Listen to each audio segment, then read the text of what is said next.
Yeah. Is it the? So. Yeah. Yeah.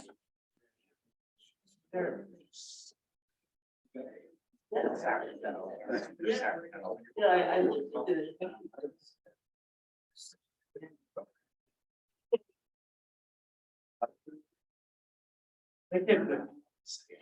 Yes. So that mic for the.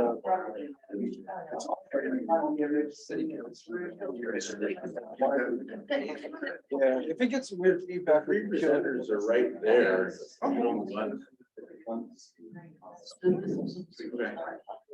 They'll have to be kind of.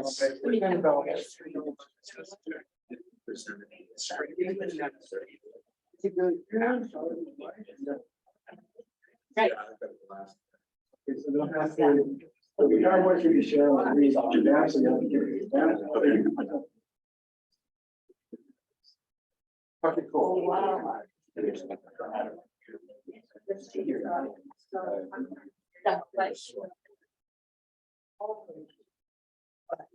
Try to. Yeah, I figured once you get settled down, listen.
Good morning, everyone. Thank you for coming.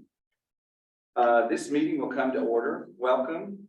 First public meeting of the Palm Springs Development Project Management Team is now in session at 9:34 a.m. Good morning. I am Scott Atkins, Director of the West Valley Education Centers for College of the Desert. I will be leading these meetings on behalf of the college. My co-chair is Robert Rauscher, Director of Palm Springs Development Project for Moss Companies, the College Bond and Construction Management Team. At this time, Ricardo, will you call the roll?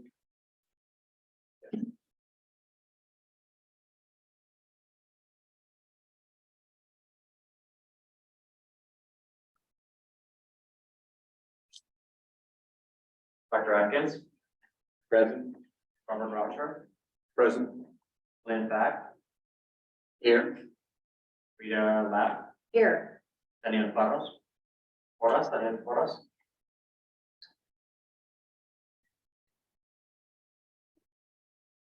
Thank you.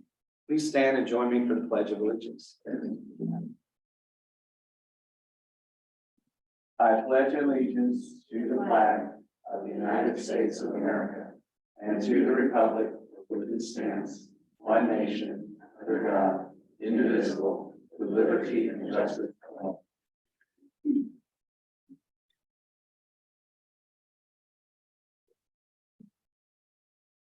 Thing 2.01, confirmation of the agenda. Members of the project management team, are there any additions, corrections, or deletions to the agenda? Hearing none, the agenda stands confirmed as presented. 3.01, public comment. Now's the time for public comments. The Board of Trustees directed that all meetings of the project management team be public, subject to the Brown Act. Public comments are welcome.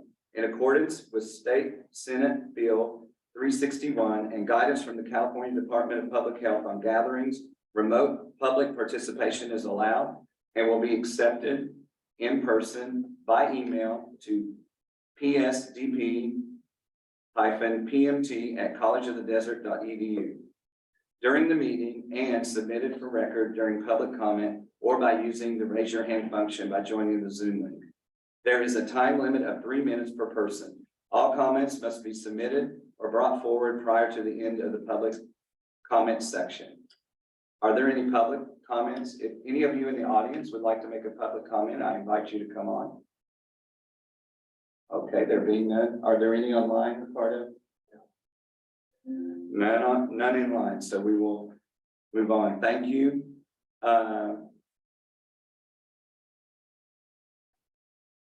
Next, we will go to 4.01. Direction and formation of project management team. This kind of sets us up for this meeting. As you turn to agenda item 4.0, I want to spend a few minutes before we get presentations on the direction and formation of the project management team. Briefly introduce our members and review the role and the purpose of our team. As most of you are aware, the idea of and plans for a West Valley campus in Palm Springs have had a long history. Our charge is not to dwell on that history or attempt to remake it.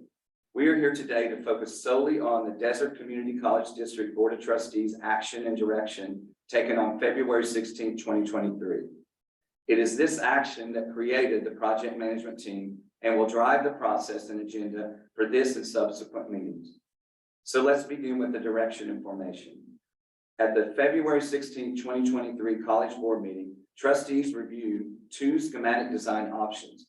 Ultimately, the board selected and voted to approve the Palm Springs Development Project schematic design dated March 22nd, 2021, directing staff to incorporate several adjustments prior to final phases of design plan completion for submittal to the state for review. Along with its final approval of the schematic design, the board directed that the Learning Hotel be excluded and that program recommendation targets outlined in the Culinary and Hospitality Program report presented to the board September 2nd, 2022 be incorporated as well as aspects to accommodate the architecture program from the project schematic design dated January 26, 2022. Subsequent to that board meeting, it was clarified that the actual date was not January 26, but January 20, 2023. That board action is why we are here today. And I do believe I see a participant that got here. I know traffic was horrible today. So, yeah, go ahead and sit down here.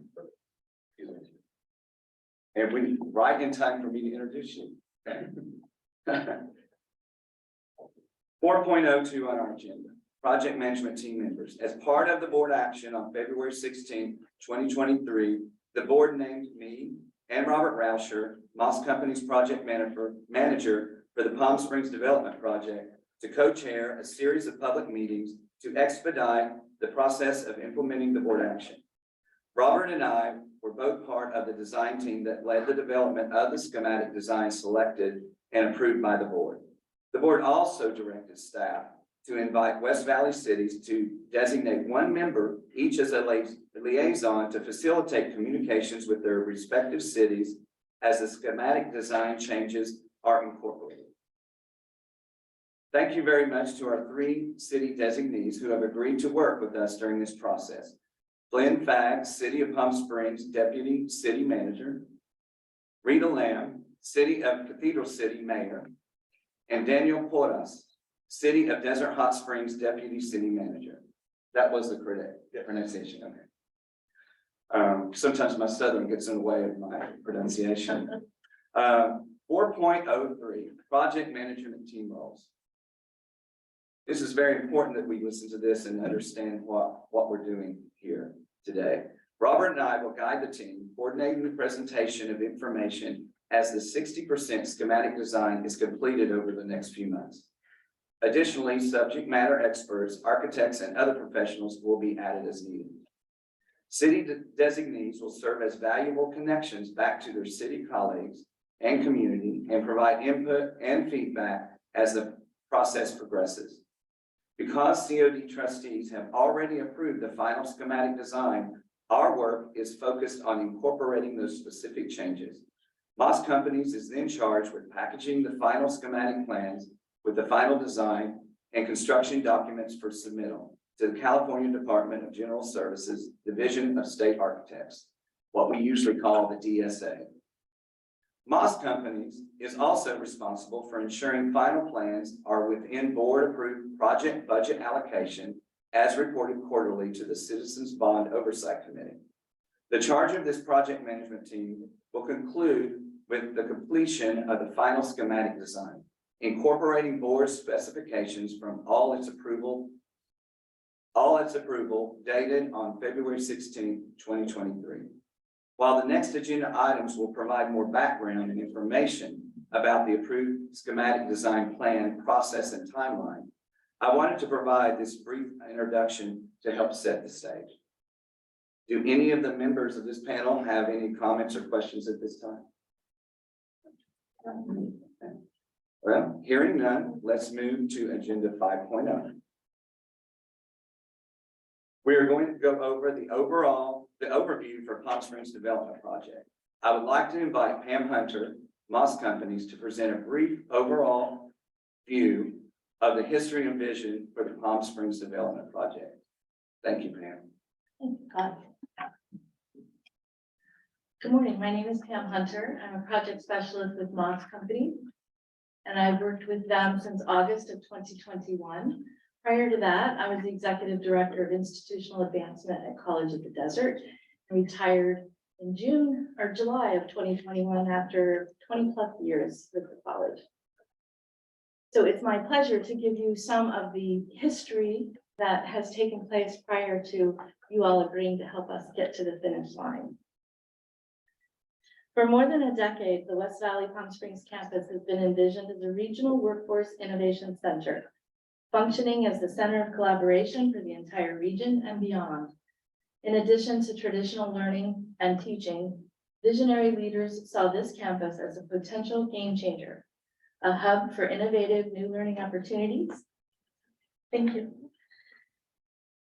For new learning opportunities and destination education with the facility, technology, infrastructure, location, and Palm Springs brand integral to growing enrollment, expanding learning experiences, and creating partnerships to help activate and integrate the campus and community. Pam, can you hold on for a minute? We're Okay. trying to get to your point on the agenda. Sure. We actually have actions that we need to do. So you scroll down there, but I can't get to it. You scroll down the top one.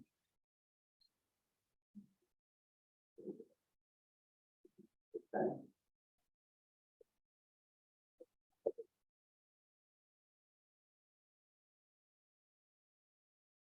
Okay. Are we all ready?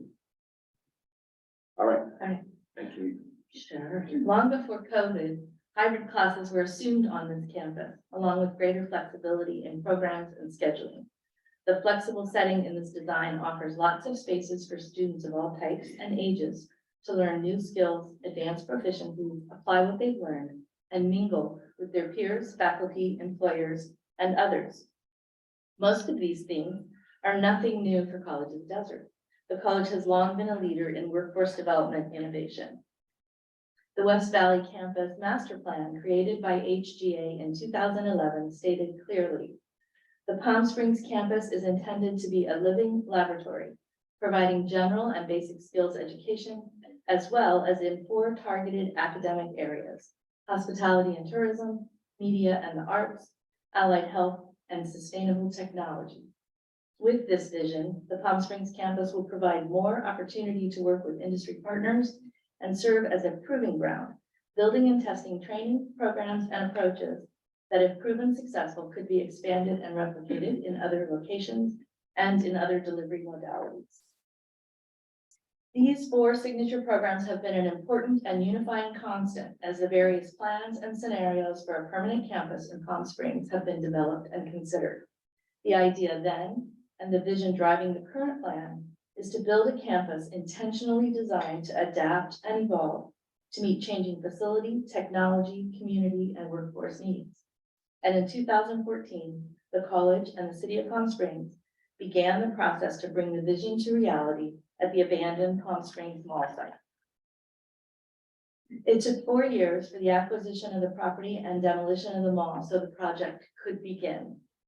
An RFQ for screening and selection of executive architect was issued, and Pfeiffer Architects was selected and began development of the Palm Springs Development Project Design Standards and physical planning guiding principles you'll see and hear more about in just a few minutes. It is elements of that master site planning work that was presented by Pfeiffer as part of Modernism Week in February 2020.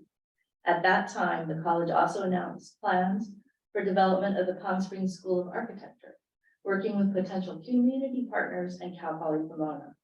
A few months later, an advisory committee, including representatives from the College Board of Trustees, Coachella Valley Economic Partnership, and the community, reviewed proposals and recommended the selection of WRNS as the architect for the Palm Springs Development Project. It is the WRNS team of architects and consultants working with internal and external constituency groups, college faculty and staff, and the Moss companies that have been the chief creators of the scenarios and design work that the College Board of Trustees reviewed and considered before ultimately approving a schematic design on February 16, 2023. The most important takeaway is that the college is building a space to enable education to be delivered differently. Going all in on digital technology helps differentiate this campus like no other, while at the same time leading the way for the college to lean into the changing nature of work and the technology that drives it. Embracing changes in skills, mindsets, and culture as we transition into a world where coworkers include computers and machines as well as other people, where we do business every day on Zoom. Some of us that have been working together for multiple years literally met each other for the first time face-to-face today. A place where teachers are also learners and students may be teachers, where community members may be both, where learning is the product and customers are the entire community and beyond. That includes students in the traditional and non-traditional sense of the word, as well as the general public. Of course, it also includes business and industry, both as partners and as participants. This effort is about creating something that's really not been done before. And we're better to do that than a place like nowhere else, Palm Springs. That's a word for Palm Springs many years ago. At the Palm Springs campus, the college will be able to seamlessly offer credit, non-credit, and not-for-credit fee-based education in an integrated learning environment built expressly for that purpose, while actively seeking public-private partnerships with outside foundations and companies to expand the opportunities for education and training. That concept also comes from one of the previous strategic plans created for the college. Industry will use and lease the campus facilities for training. The college and campus will serve as a resource, sometimes providing the space, sometimes the technology, sometimes expertise and instruction, sometimes all of those things. The innovation and collaboration will support and supplement the traditional learning models. We recognize that there is no clear path to predict the future. And in fact, when we look back, we can see the many twists and turns that have led us to this point. However, the vision, intention, and strategic framework additionally established in the 2011 Strategic Education Master Plan, confirmed in the college's Education Master Plan of 2017, and reiterated in the Facilities Master Plan in 2019, are the foundation for the planning of the Palm Springs campus. As part of the college's ongoing integrated planning process, specific plans have evolved based on external and internal challenges and opportunities, and with ongoing consultation with faculty, staff, students, and community. The task now is to execute the board's direction, finalizing the schematic design that allows the vision to be realized. The possibilities are endless, and so is the opportunity to create a campus like no place else. Thank you. Are there Thank you. Are there any comments or questions for Pam? Thank you, Pam. Thank you. On 5.2, site master plan, we'll turn now to the agenda 5.2 and welcome Gene Gaff, Pfeiffer Partners, to present an overview of the Palm Springs Development Project Site Master Plan. Great, thank you for having me. So you'll need to, before you speak, I'll just direct everybody to go to 5.2 and then go to that PowerPoint so they can view it. Okay, let me know when everybody's on. Yeah. Thank you. It's like the blind leading the blind down here. So.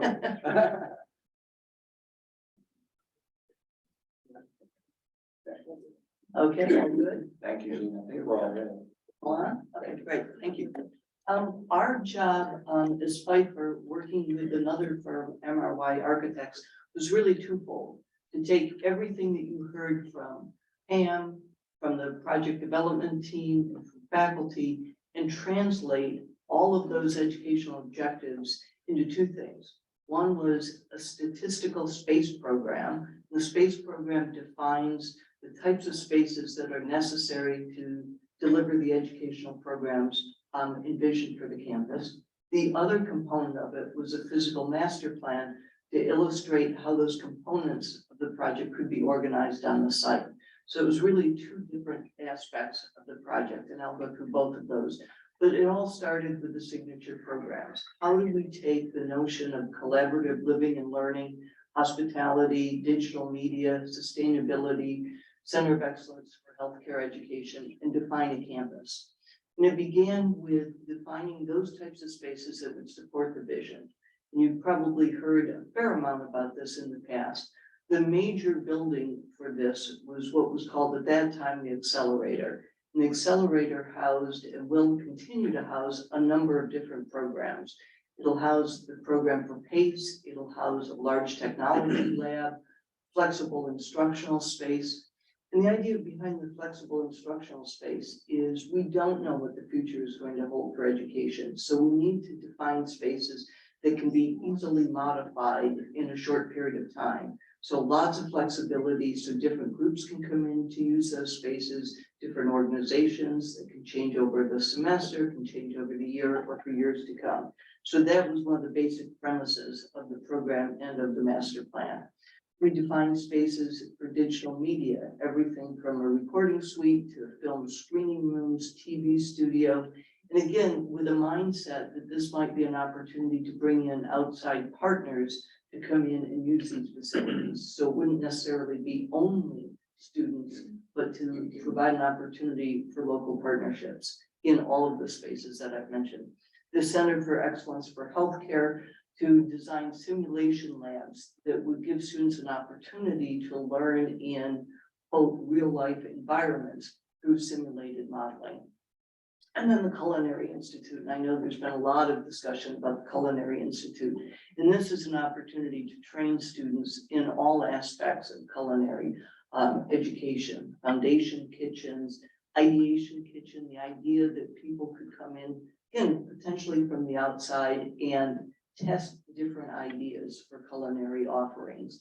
We would have and will have a demonstration kitchen. So you could have a group of say 100 people, either students or the outside community, to come in for a certain demonstration, a cooking demonstration, culinary arts dining room. So you could have the students have a real life experience, both in terms of cooking the food as well as delivering the food. So a real life environment for a dining room for the Culinary Institute. We know that all of these spaces require operations and maintenance. So there's an operations building, a central plant that serves the campus. And then we have a unique opportunity here in Palm Desert to think about the outdoor space. So we spent a fair amount of time what we call programming the outdoor space. How can we use the outdoor space as part of the overall educational environment? So you'll see some different images about what we could do: outdoor learning, festival spaces, event center, roof terraces, thinking of the outside as an extension of the indoor environment. And then this concept plan very early on is the concept that was that Pam mentioned that was presented at Modernism Week. It was to give a flavor of what this campus could look like. And this was the initial, very high level concepts that then translated into a more detailed master plan that would guide the ultimate design and delivery of the campus. We had some very early sketches. And again, this was to convey to the general public the ideas, the overall character and quality, thinking about the view to the mountains, thinking about how one arrives on the campus, giving a flavor for what the campus could be. All of that was taken and developed in what we call a physical master plan. And this is the master plan on which the WRNS plans furthered. And you'll see there's a number of different buildings illustrated here. Starting at the top was the Learning Hotel in the upper northeast corner of the site. You'll see an oval about midway through the site, and that was the overall event center. And then the large building to the southeast of the site is the accelerator building with the central plant showing as another oval. Again, not a design, but really establishing a framework for how the campus could develop. The other major parts of this was keeping the parking, the majority of the parking over to the west side to serve as a buffer between the neighbors and the buildings themselves. You have a major central entry point off of Farrell, making that the central arrival space. To have a mobility hub off of Baristo for students arriving either by bus or by drop off or by Uber, an opportunity for students to arrive in a variety of different modes. And then the relationship of the campus to the high school to the south. That was very important, wanting to make a very engaging, welcoming presence to the south in the idea that the high school students could come over and experience the campus. So it was a framework plan. And then some sketches were developed. And the challenge always with these sketches is them looking too much like a design. And they're really meant to illustrate general massing, general placement of the building, and the integration between outdoor space and the development of the outdoor space as educational opportunities, relationship of the exterior to the interior. So these were shown as, again, just general ideas that the master plan set forth as a framework for further architectural design. And then the notion about the campus entry coming off of Farrell, it being a very prominent entry. And in all of this, the notion was this idea that all of the buildings should be oriented toward the mountains to take advantage of the magnificent mountain views that we have in this area. That was one part. So that was the physical drawing of the plan. To support that, there were 5 different documents that we developed. One was the master program, and that identified all of the spaces that I talked through at the beginning of that, design criteria for those spaces, how those spaces would relate to one another. So that was the space program. We then developed campus design standards that talked about the aesthetics for the campus. What would the building materials be? What would the landscape materials be? Outdoor paving, signage, and wayfinding. So those were the design standards that again provided a framework for WRNS. Another much more technical document was the basis of design, and that was about all the building systems. So as part of the master plan, we also engaged engineering consultants. So the basis of design talked about how these buildings would be operated, how they would be supported from a mechanical, electrical, structural standpoint. And then sustainability is not only a notion about teaching sustainability, but making the entire campus sustainable. And what would those strategies be? What are the goals for sustainability? We talked about LEED, which is an accreditation, a national accreditation program that establishes a standard for sustainability. And then the master infrastructure plan. This is currently a vacant site and or an old shopping mall site. So in order for this campus to evolve, we need the infrastructure, we need utilities, we need sewer, we need water coming to the site. And so the master infrastructure plan defined how those infrastructure elements could be provided, all of which was wrapped up in a cost estimate. So we needed to define the overall costs that all of this would take to be able to deliver the campus that you're going to see. Another part of our effort was the design principles. So we stated early on that we wanted to be able to give direction to WRMS very broadly about what were the principles that would guide the development of this campus. And we want it to be forward thinking. We want it to be student centric. This is all about the student experience, but also community focused. So always this interplay between the students and education and the community. We needed to do both, serve the students and also focus on the community. Merging inside and out, that's sort of an architectural term for bringing the indoors outside and the outside inside. So thinking about blurring the lines between the buildings and the outdoor space. We want the campus to be intuitive. We don't want to rely on a lot of signage and guidance. We want people coming to the campus, whether they're a first-time visitor, student or faculty member, to easily find their way around campus. So that's about wayfinding. Architecturally, we think it's important to relate to the context of Palm Springs, not to copy or mimic the modernism that's here, but to draw on that as one of the architectural design principles. Thinking about an architecture that we call reveals, that's about transparency, letting people see what's happening in the energy of the building. And then finally, to be a model of sustainability and stewardship. This is an opportunity to demonstrate how development of this magnitude can actually be a stewardship for the land. We developed some very basic architectural guidelines. One of the things that you'll hear a lot about as the design develops is Farrell Drive. How do we make that a welcoming edge? This is a campus that really doesn't have a backside, so we want all of the sides of this campus to be welcoming. We want to visually screen some of the activities that happen along Farrell, but we also want to provide opportunities to view into the campus as one's going along Farrell.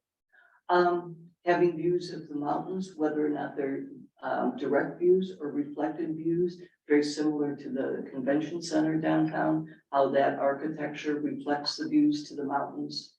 Instructional flex space, which I mentioned earlier, and then this notion of creating outdoor classrooms, being able to provide areas that throughout the year would be comfortable outdoors through shading and the massing of outdoor elements.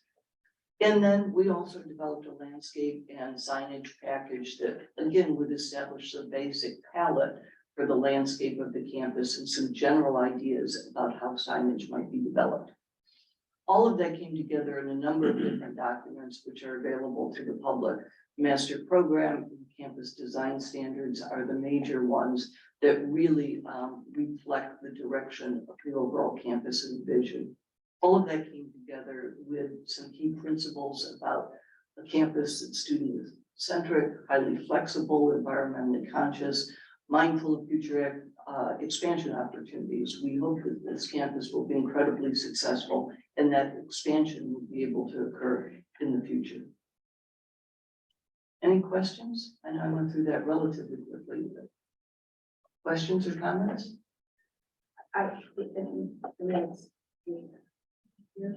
Very clear, though. Thank you. Thank you so much for the presentation. And the one thing that I am not an engineer, but with all the glass, it talks about energy efficient. How is that going to be addressed? WRMS is going to address that in their design, and you'll Okay. hear about that, but we Yeah. established some basic guidelines about shading and environmentally protective glass that reflects some of the light coming in, some of the heat coming in. So there's a whole strategy about dealing with solar coming into the building. Okay. I saw the fellow Italian in one of the pictures with his solar. So that's Mhm. okay. Thank you. Mhm. Sir? Yeah. This may be the inappropriate time to ask this, but looking at the phasing of the campus, Mhm. and I know that we haven't really got into the design of the accelerator building yet, as I understand that that's the first phase. But obviously this is going to be built in phases, and I'm just curious in terms of how this has progressed, the master plan has progressed from your 2020 design to what we're looking at currently with the accelerator building. And is that something we'll be going over later today? We're going to see I'm going to see more information from WRNS that will illustrate that process. And then I'll provide a brief talk at the end as well about how we're going to progress forward. However, I will say that the normal design process is very much iterative and very much flexible. And so what we've seen here is the first step, which Gene's team put together, and it was deliberately kind of a white canvas to work on. The further iteration comes as WRNS engages, and we'll talk about the specific phasing at the end. Okay, the reason for bringing that up is just looking at the overall context of the project in terms of how it fits in with the urbanism and making sure that the buildings relate to the street around it, that they define public space, et cetera. So I just want to make sure as we're looking at the master plan that we understand the place of the accelerator building and then how future phases will also relate to that. So I think that's something to take into consideration. Also talking about kind of the environmental aspects of this and pedestrian activity, looking at your design along Farrell. While there isn't much to walk to beyond the campus here, just looking at what's next to it, thinking of pedestrian activity coming from the high school or perhaps even from the airport to the campus. I think it's important to have shading along the sidewalks. I'm kind of seeing that, but I just want to make sure that that's first and foremost, that as we look at pedestrian walkways and sidewalks and things like that, that we provide adequate shading for those facilities as part of the master plan. Very good point. Other than that, I think that's all of my comments for now. Thank you. The only thing I would add is that in phasing, we want the campus to feel complete even when we're in the early phases. So it's not like, oh, we're waiting for the other shoe to come. So you'll see some ideas that really make the campus, even day one, feel complete in and of itself while preparing the land for future phases. I thought of one more question if I could just ask. Absolutely. The Palm Springs Cultural Center, Yes. Theaters building at the southwest corner of the site. How is that integrated into the campus plan? Well, not a part of it, but it is right there. It was thought about, and if you look at the diagram, you'll see that there's parking immediately adjacent to it, and the notion that there would be walkways, pedestrian connections between the two. When we first started out, it was an active cultural center. I understand that maybe it's not as active right now, but you know, No, it's even more active.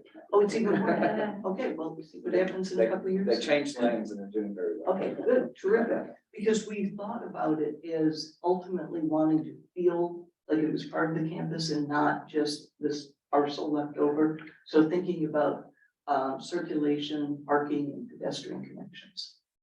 And I can add that we are in consideration of their activities that they normally do. We do have a contract with them to utilize the space now around them because it's our property.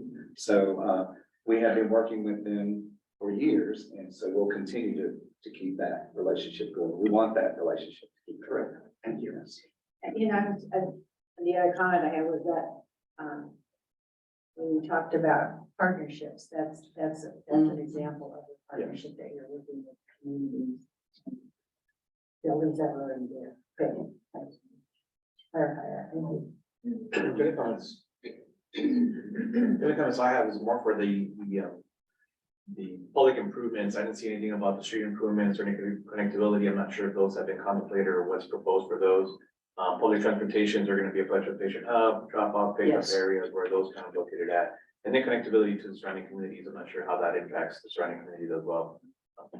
I'm gonna let Mitch touch on those because those have developed as part of the plan, but we are working with Sun Transit and thinking about how they arrive on the site and providing a mobility hub to the south of the site. And then there is a whole plan for street infrastructure and street improvements as it relates to the landscape and the sidewalk along the boundaries of the campus. Thank you. I have one thing to say when we're talking about student-centric and community. I know you wouldn't go into detail, but I, as an educator, will. There was one of the things that was brought up earlier on in the process, and I think these were actually Penn Hunter's words, so I'll credit her with them. But if they don't sound right, then I'll credit it to myself. This is a place where it's not just for those considered, it's not just for the students right out of high school. Yes, we have a lot of those and want a lot of those. We have students that are already in high school that could actually come and benefit from this campus as well, because it's right across the street from Palm Springs High School. I think the thing that we don't talk about a lot is our PACE programming, and which is our community partners and industry partners that we deal with, and also those people who may not be right out of high school that are going back. And the term she used is students are going there to gain skills or to reskill or upskill. So it's a part of the whole educational process, and that was determined in what talks about student centering. And I think that's very important for you all to understand that that has been the byline all along throughout this process, that we are seeking students in every form, in every situation, to be able to help them and have a better life. So I think that's very important. And I commend you because at first they didn't know how to say the name Tockwitz, Farrell, or even Barista. It took a lot. It took a practice, lot. let me So tell you. I know that they have done a lot of work.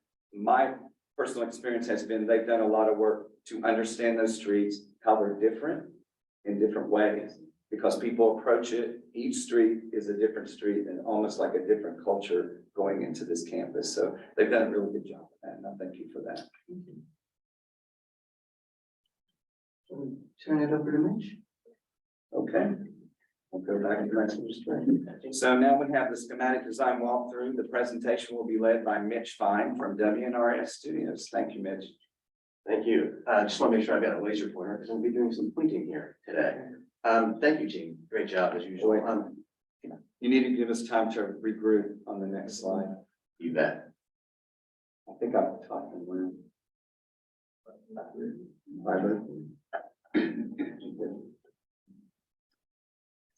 We're good. All set? Okay, good morning. It is great to be here. As a reminder, my name is Mitch Fine. I'm a partner with WNS Studio. We're the architects that are now designing Palm Springs Development Campus. I'm also doubling as our project manager, so I'm the primary point of contact and responsible for the day-to-day management.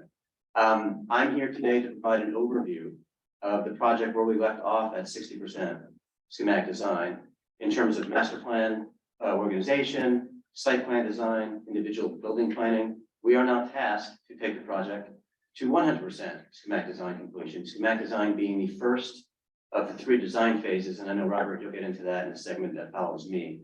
So our job is essentially to take all the great work that Gene and Pfeiffer did in the master plan, all the conceptual framework that was developed, and now convert that into site planning, actual site plans, and actual building plans, architecture. And schematic design is the very, very first phase of that. I think Gene said they're here to provide the flavor of the project. We're not going to take the baton and really run with it. And as I say, develop architecture.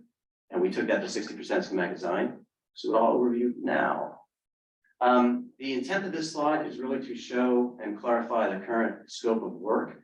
The slide on the left represents the previous full scope of the Palm Springs Development Project.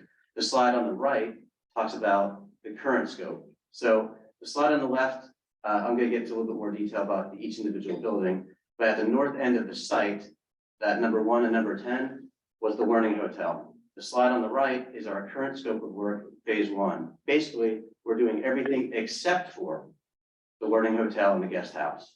What does all that mean? This is now an enlargement of the previous slide. So, picking up on the master planning framework that Gene developed, if we start at the bottom of the site, and I'm going to pronounce these right too, as we all know, the site is bounded by Tockwitz, Farrell, and Barista. So if we start south and then we travel north and just sort of tour you through what the actual planning is, as Gene had mentioned, there is a mobility hub just off Barista, which is basically a signature canopy that protects multimodal forms of transportation, bus drop-off, car drop-off, bike parking and whatnot. And yes, we have engaged conversations with Sunline Transit. Anchoring the southeast part of the site is the accelerator, the building that Gina had mentioned. That is the main academic building. Directly next to that is the central plant that will feed the campus. As we continue to travel north, there is a mid-block entry off of Farrell.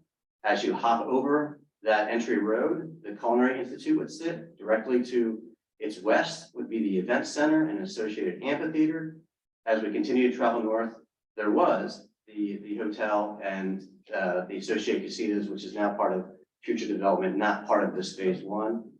Down on the left-hand side, there's the maintenance and operations building that Gene had mentioned, and then of course, there's Camelot. So what this does is it remains loyal to the master planning framework that Gene had mentioned, that Pfeiffer had outlined, really saving the western part of the site for parking and also for future development. And this also allows the architecture, now that's all biased towards Farrell, to really open up and really embrace the views of the beautiful San Jacinto Mountains.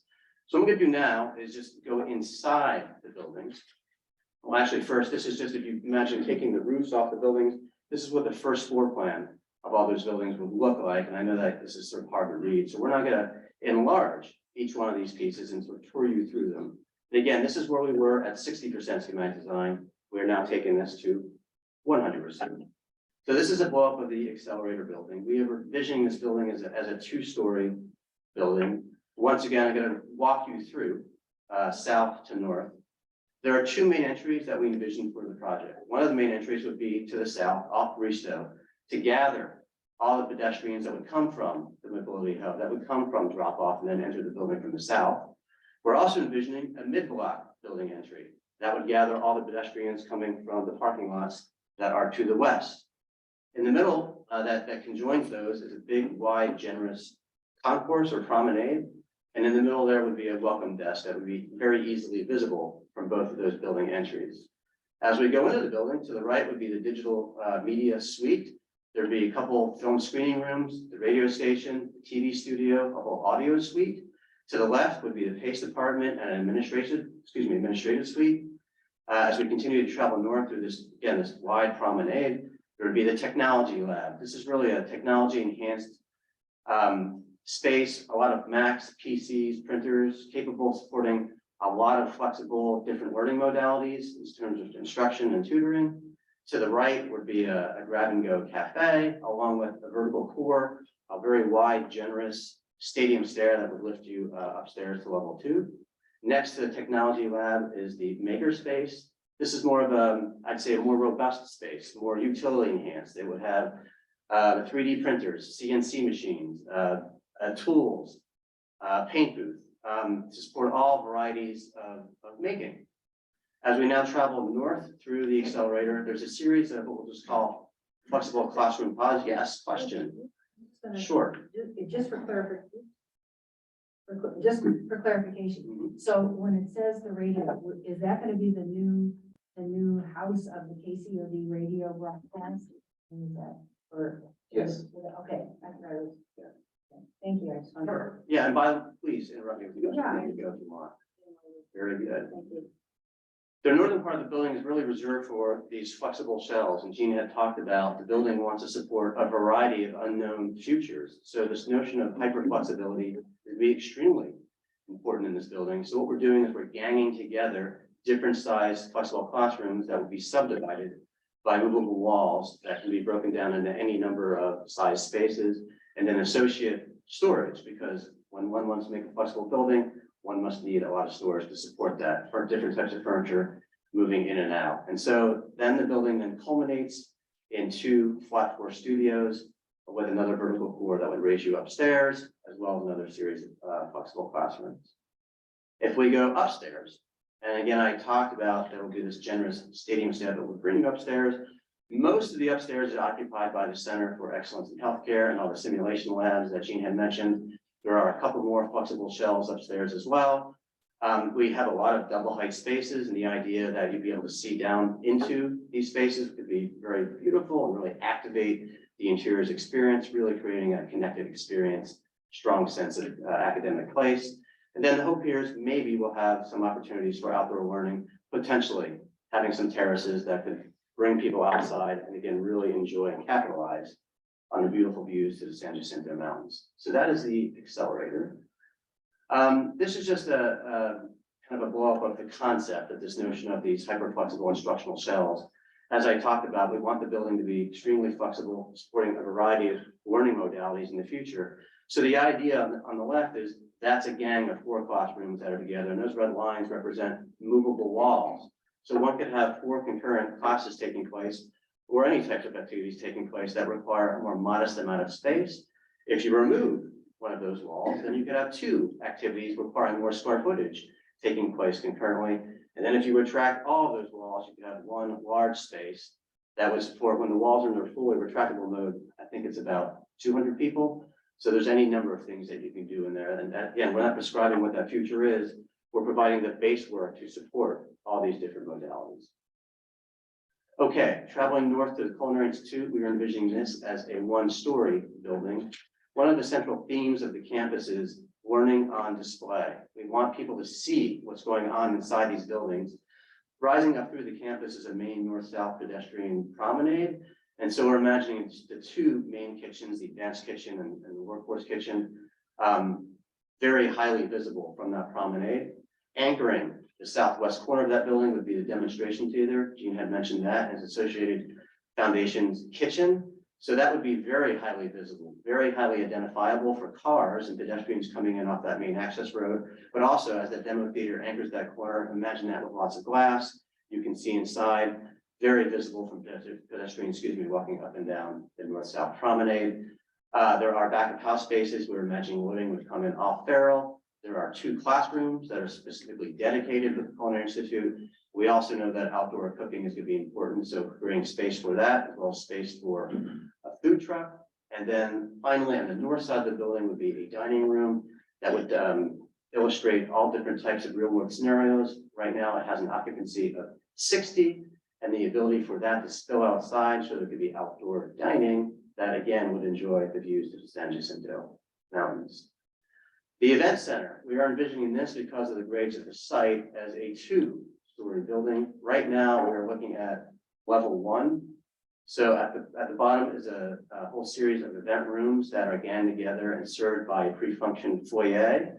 Those all then have the ability to spill out into the outdoor amphitheater. So the grade of the events rooms at level 1 would be coplanar with the bottom of the amphitheater, really providing this great sense of indoor-outdoor space connection.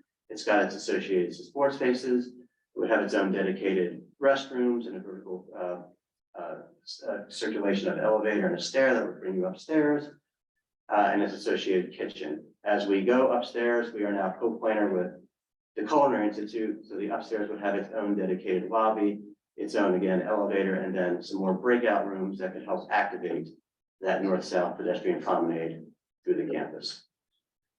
And finally, this is just a teaser view that begins to suggest the massing and fenestration of the building. We really want the architecture to support this notion of a quote-unquote connected campus while creating a strong sense of memory and identity for the College of the Desert. So we're developing this notion of what we're calling this super roof, to really emphasize that narrative, a strong unifying element that literally could conjoin these buildings along Farrell, a roof that is both, as we say, formative and expressive, but formative in the sense that it will provide a lot of shade from the desert sun, a lot of shade from the desert sun that can now support a lot of outdoor learning, different social gathering opportunities outside that could fall underneath that roof, but also shade on the building, to speak to the mayor's question of a big wide roof like that can now actually shade the building, reducing cooling loads, helping with energy efficiency. And along those same lines, the super roof can support a very vast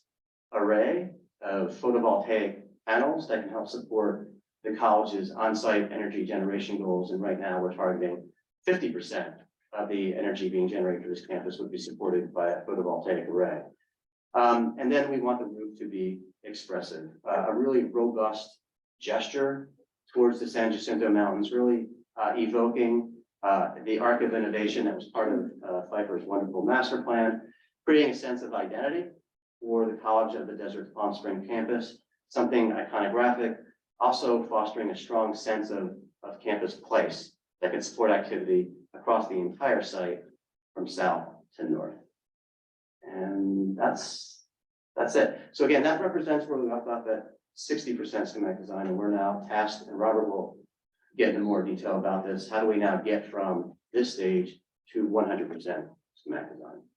Mitch, before we go any further with questions, would you please take a minute to highlight the mobility hub and the way that works, and then talk a little bit about the perimeter of the site, the drive entries.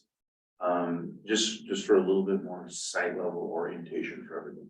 Yeah, so again, we met with Sunline Transit to talk to them about how many buses they're gonna need.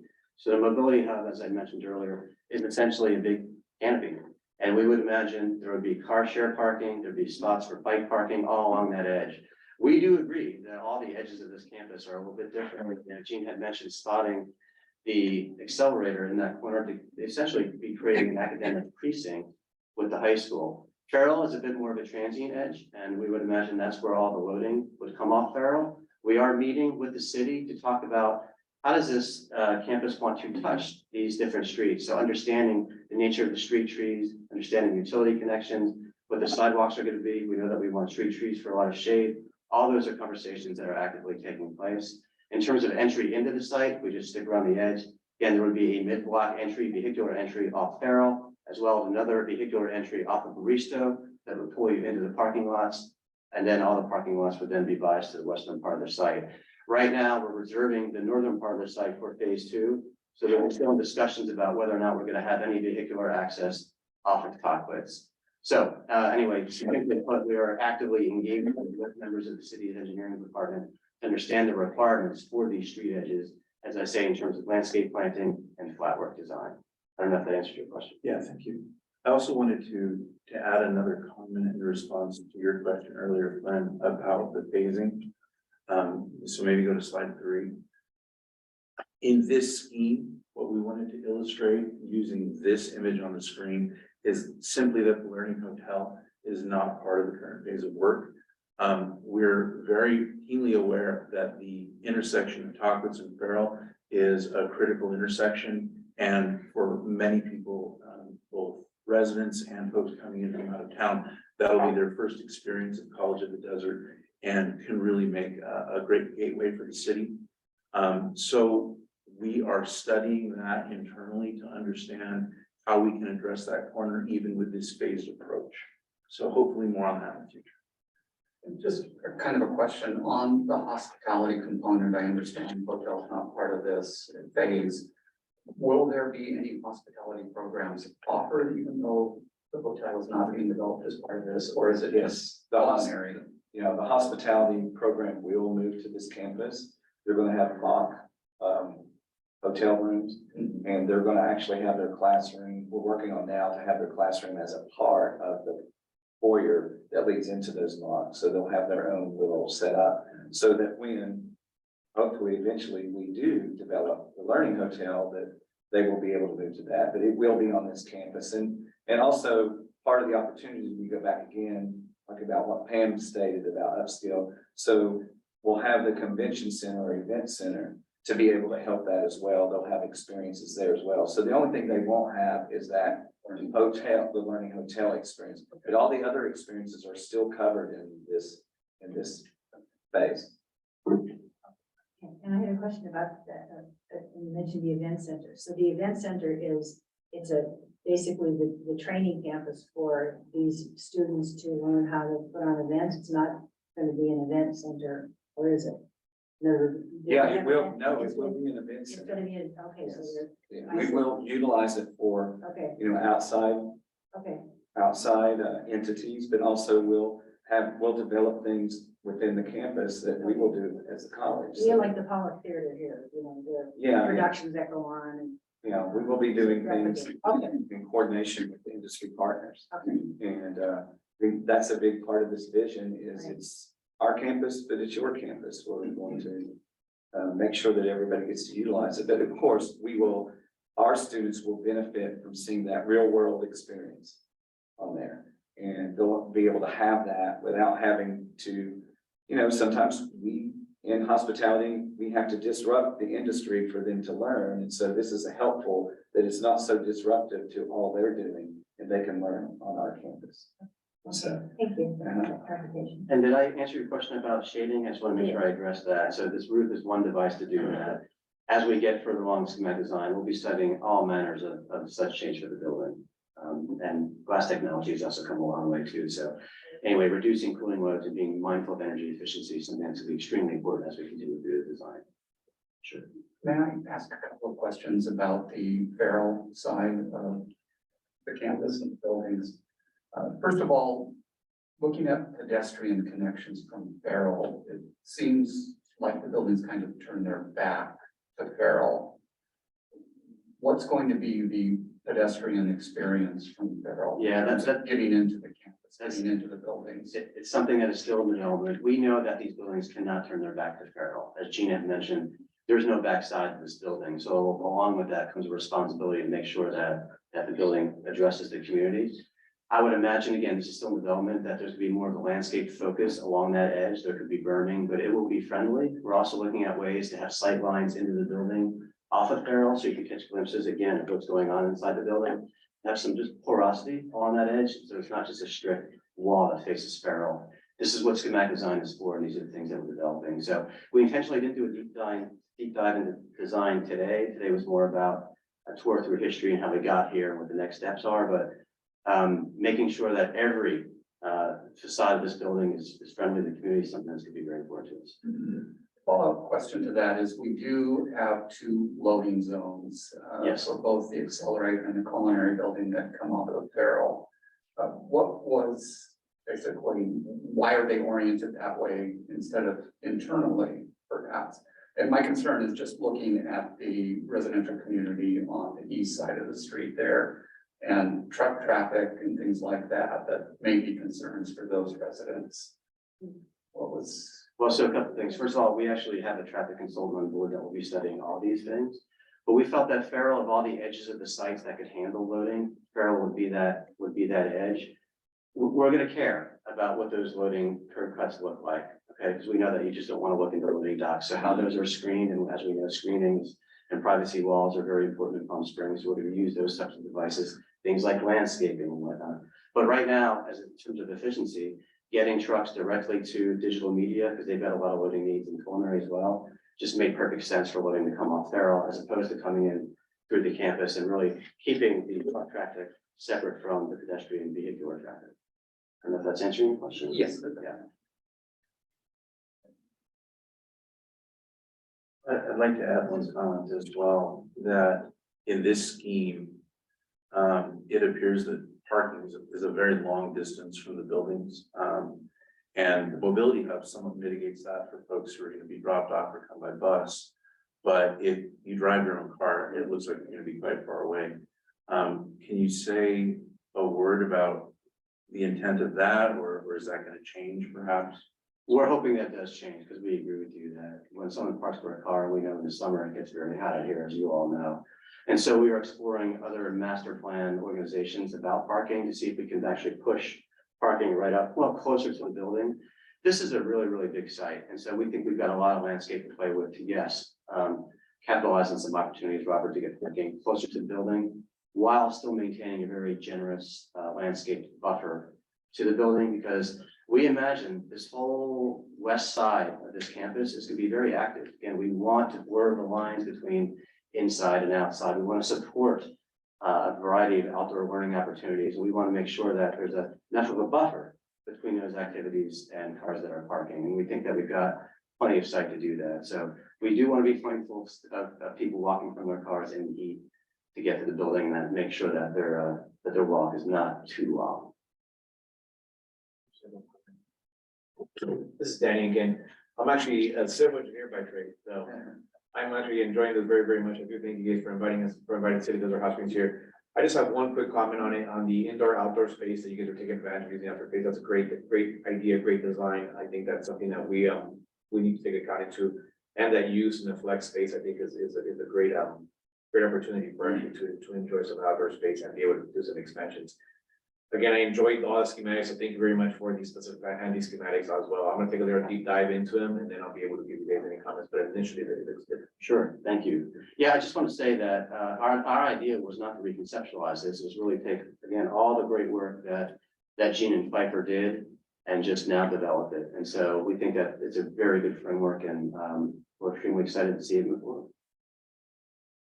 And I just have one comment, and this is probably just for you, Scott, and that is, what is the projected enrollment for the 4 different institutes that you will have, ultimately there?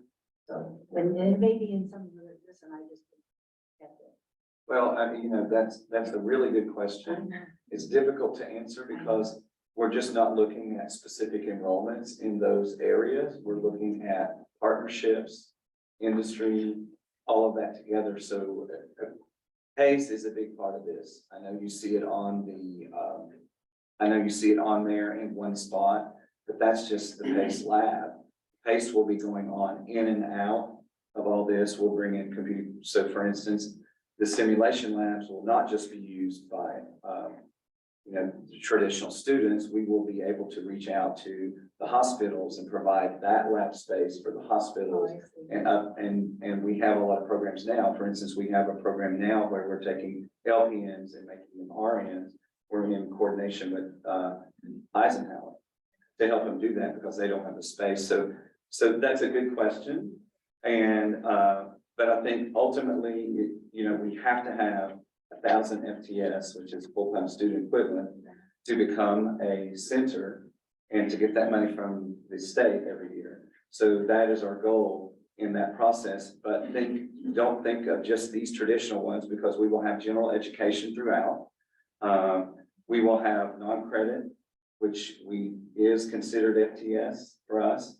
And then we'll have a lot of not for credit that will bring in community partnerships that will be able to ebb and flow. Thank you for clarifying it. Thank you. Any other questions or comments? I just want to clarify on the radio, it's going to be, they're going to be, different departments are going to be able to utilize those spaces altogether because we've gone to more of a podcast, those type things, and even the school newspaper will be able to use those facilities to upload things because everything's digital media now. So they're going to be, there's going to be a lot of programs that are going to be able to utilize that space. Okay, thank you very much. Thank you, Mitch. Thank you, Mitch. Now let's turn to the next agenda item, 6.01, and I forgot to ask you how you're going to do this. Are you going to go on the other side of the table? Okay. Incorporating schematic design. So 6.01 is mine. So incorporating the board direction. So now that we have had a walkthrough of schematic design and we come to incorporate the changes that the board directed, this will be the focus of our work for the next couple of months. As a reminder, the board approval included direction to staff and to remove the Learning Hotel, integrate recommendations from the CLS study on hospitality that was presented to the board last September, and to incorporate architecture program aspects from the design presented earlier this year. Co-chair Robert Rauscher, project manager for Moss Company, will be going to provide an overview of the project phases, including schematic design, the work plan for incorporating changes as directed, and the next steps that we follow. Robert? Thank you, sir.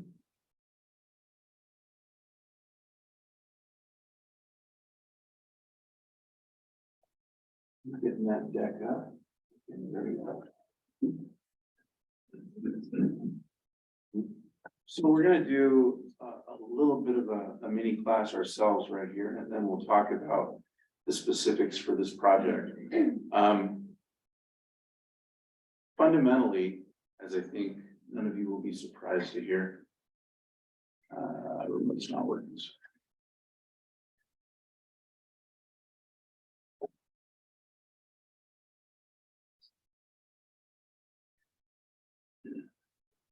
Let's just go to the next slide. 6.2. I don't think it'll be a surprise to anybody to know that the development of a project of this size is fairly complex, and it takes multiple steps for us to realize it. Right now, we are in the schematic design phase represented by that bubble on the left-hand side of the screen. That SD phase, as we call it, is something that Mitch talked about a little bit and that I will be speaking about in a little more detail because it's so germane to what we're doing at the moment. But the general idea of schematic design is to set the stage for the project. It is often an interpretation of a master plan, as is the case for us here. It is very diagrammatic, and it speaks very much to the aspirations of the project rather than to the nuts and bolts of what will be when it's all said and done. As such, it is very much subject to change. And we've been reminding people throughout the entire process in various venues that what you see on one day in a schematic design may very well be different the next day, and there will be reasons for that. But those reasons are not always apparent when you put the first sketch down on paper. There's quite a discovery process. After schematic design, the project moves into what we call design development. The DD phase gets us now into using engineers a little bit more and drawing the plans to scale. So whereas what we had in the schematic phase was aspirational, what happens in design development is those plans become much more definitive. We're looking at actual wall thicknesses for the first time. We're looking at potential material and equipment specifications, things that will be incorporated down the road, but have to be considered early on to make sure that everything fits. And really design development, one way to look at it is that it is fitting everything, testing and fitting everything in the project to make sure that it'll work. Once we complete design development, we move into construction documents. And this is, traditionally, it has been the longest phase of the design process. However, with current technology, using building information modeling, that process is somewhat shorter than it was in the past, partly because the SD and DD phases are more front-loaded than they were. But this is the phase where we really dig in and create construction drawings that can go out to bid and that can actually give direction to field contractors to build the project. These plans are highly engineered and they are submitted to what's called an authority having jurisdiction, or an AHJ.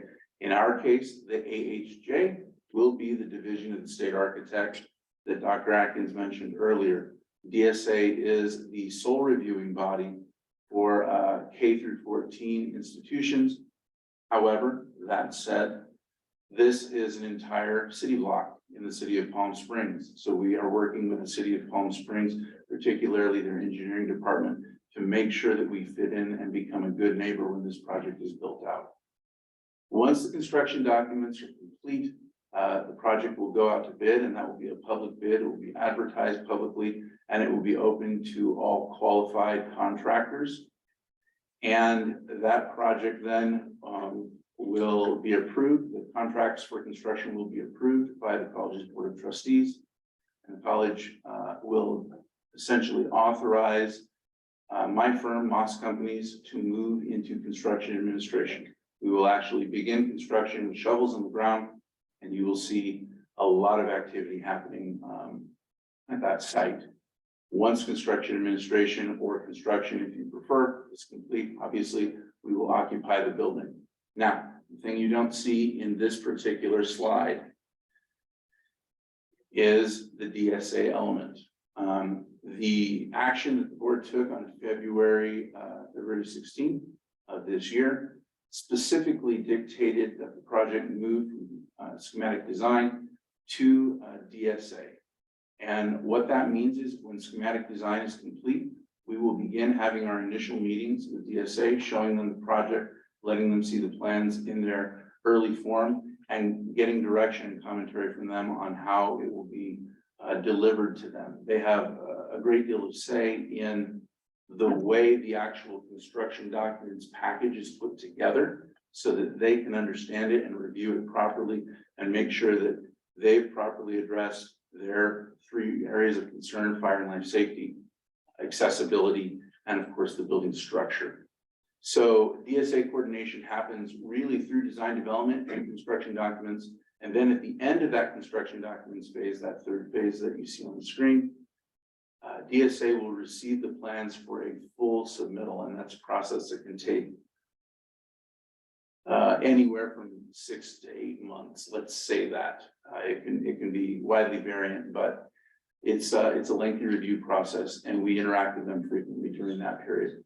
Once DSA is done with the review, then that would be analogous to a city's plan check permit approval. DSA approves it, and then we're good. We go off to construction. We don't necessarily pull the same type and number of permits that we normally would with a city entity, because this is a college project, but that's something that we'll discuss further with the city. So here we go. Next slide. Going back to schematic design now, since this is where we're dwelling for the next 4 months. The purpose, as I mentioned, is to really understand the concepts of the project. We look at the massing of the buildings, how large they are, how tall they are, what's their geometry, are they square, are they curved? We look at how the shape of the building can accommodate the goals of the project from an educational perspective, from a functional perspective. We look at things like loading, for example, to understand if we've properly accounted for what's needed while making sure that the building still looks good in those areas that otherwise might not look so great. There's a great deal of effort that goes into understanding the adjacencies of different spaces. So it's very critical in building to make sure that the storage spaces that support a given function are relatively close to that function. Otherwise, you're going to be trekking across the entire building to retrieve furniture. These things sound mundane, but if they're wrong, everybody knows it. When they're right, nobody notices for a moment. So that's something that Mitch and his team are giving a great deal of consideration to. And it's very much a behind the scenes process, but it has to be gut checked as we go. As we mentioned, and as Scott specifically stated at the beginning of this meeting, our goal is to take the 2021 schematic design that was 60% complete to 100%. We are going to use this 4 months here, going from 60 to 100% on the schematic design to set the stage for those subsequent phases. And as I mentioned previously, we'll be meeting with DSA. This slide is a little difficult to see, but that's okay. I'll kind of illuminate the details for you. The architectural team puts together a number of work plans and schedules to ensure that we are unearthing the correct information along the way as this process proceeds. The schedule that I'm going to show you on this slide and the next is just for our 4-month schematic design effort. It highlights our meetings in pink. We are the project management team, and those group meetings will be held, as we know, 1 per month, March, April, May, and June, and we will develop the agendas for the future meetings as we go. But in general, today is a bit of a history lesson and orientation. The next meeting in April, we plan to discuss the program in a certain amount of detail and try to gain a better understanding of why it is the way it is. When I say the word program, I'm talking about the actual list of spaces that are included in the building and their associated functions and the things that they have to be adjacent and related to in order to make them function. So that will be the primary focus of our next meeting. And then in May and June, we're going to get to the part that I'm sure many of you have all been waiting for, looking at pretty pictures. That will be when we look at the design in earnest as it has iterated and evolved from 60% to very close to 100%. And we're hoping that in the May meeting, everyone will be able to give us a great deal of feedback about what they're seeing at that time, so that in June, we can incorporate that feedback, come back to this group and say, okay, here's what we think we heard, here's what we think needs to happen to go forward. The bar that you see kind of 3/4 of the way down the chart, that by comparison is a list of all the information that Mitch and his team need to address to keep this project successfully moving forward. So they're meeting with myself and Dr. Atkins, with a variety of stakeholders, including faculty and industry partners, as we've mentioned a few times, eliciting information, feedback, making sure that we have a clear understanding of our needs here in the present and a reasonable anticipation of what we'll need to have for the future as well. The goal, of course, is to get to our June 14th meeting with this body and be able to show a finalized schematic design project with the understanding that It will then move forward into those other phases I mentioned, design development, construction drawings. But it will become somewhat less visible at that point because the design will be set in terms of the overall appearance of the building and the way it functions, the way it sits on the site, so on and so forth. And then the team will have 2 more weeks there at the end of June to finalize the plans, produce cost estimates, finalize schedules and phasing approaches, things like that that are more relative to how the eventual construction effort will be managed, just before we go into DSA and talk about all of that with them. So this last schedule, again, small, and again, don't sweat the details. But what it tells us is kind of an overview of the entire project schedule. It goes from now, the present, this day, to the end of 2026. Our goal is to have the construction of this project substantially complete in all phases by the end of 2026, so that the college can occupy it for the spring term of 2027. We are at the moment anticipating that the entire project will be divided into 3 packages. You can call them packages, sub-phases, you can apply whatever terminology you like. The idea is we want to take the site work, all of the earth moving and the underground utilities, things that often pertain to civil engineering. Those things will happen up front. They will be front loaded, and we'll be able to get started on those in the mid to late portion of 2024. Meanwhile, the bulk of the project, including the buildings, the actual floor plans for the buildings, will be under DSA review at that time. We anticipate that we'll be ready to start on what's called package 3 in this diagram. Let's say by the end of first quarter, beginning of second quarter of 2025.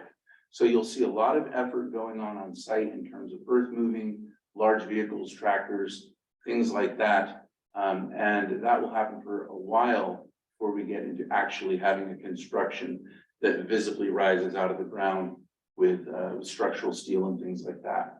There's also a package identified in here as package 2, and that addresses specifically the street improvements around the perimeter of the site, the landscaping, the sidewalks, the shade trees that we've been talking about, and potentially talking to the city of Palm Springs about the engineering for getting vehicles in and out of the site. That's all part of that package. So we will see construction traffic in 2024, and that will continue all the way through 2026. That's a very, very high overview of what we're doing. It will have additional detail that we may discuss in further meetings, but for the most part, this sets the stage for where we need to go and gives Mitch what he needs in order to calibrate his team properly. So, any questions?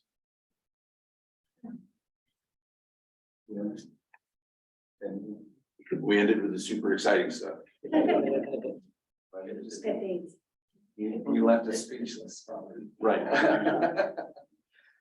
All right, well, we'll go to item 7, proposed meeting schedule, April through June. We talked about the schedule just now, but just to be clear, the draft meeting schedule has been released to the public, posted online, and provided to all team members. Our next meeting is April 19th, 2023. Today's agenda was designed to provide information about the Board of Trustees' action on February 16, 2023. Introduce the project management team, review the role and purpose of the project management team, review the schematic design status and next steps to incorporate the board direction, and also set our course for moving forward with a shared understanding of the process. Any discussions or questions about the meeting agenda going forward? Just one question, what should we be prepared for the April meeting? Is there anything that we as representatives should bring forward to you all for the April meeting?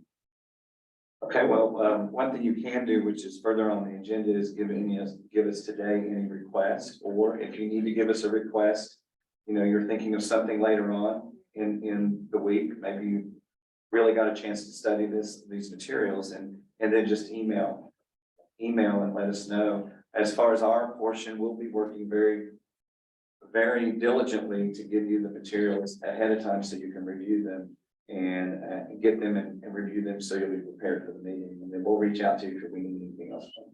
Okay. Our next meeting, we will review and discuss recommendations from the staff and the design team on specific changes to the schematic design. Based on the board direction. As with this first meeting, those presentations will be posted on the project website and the College of the Desert Board Docs page with the agenda prior to the meeting. You can access the project webpage from the college website from the home page at the bottom by clicking bond measures B and measure C, which takes you to the bond website where you can access the Palm Springs Development Project page by clicking Palm Springs, where you'll see all the information. You can access meeting agendas there or from the college website by clicking board meetings, which takes you to the board docs. That's the quickest way. Go to board docs. And hook into that quite quickly. So our committee is on the board docs, just like CPC and the board agendas as well. And that will link you to everything you need to know. So at this time, do you all have any further requests at this time? Thank you. In closing, I would like to thank the city representatives for committing their time and attention to this project management team.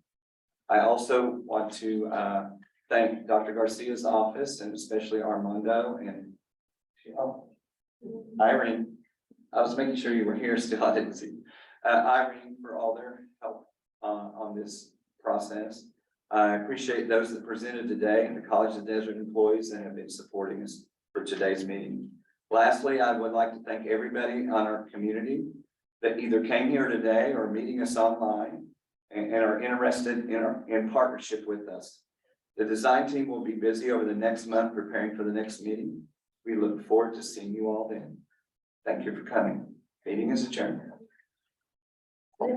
Thank you.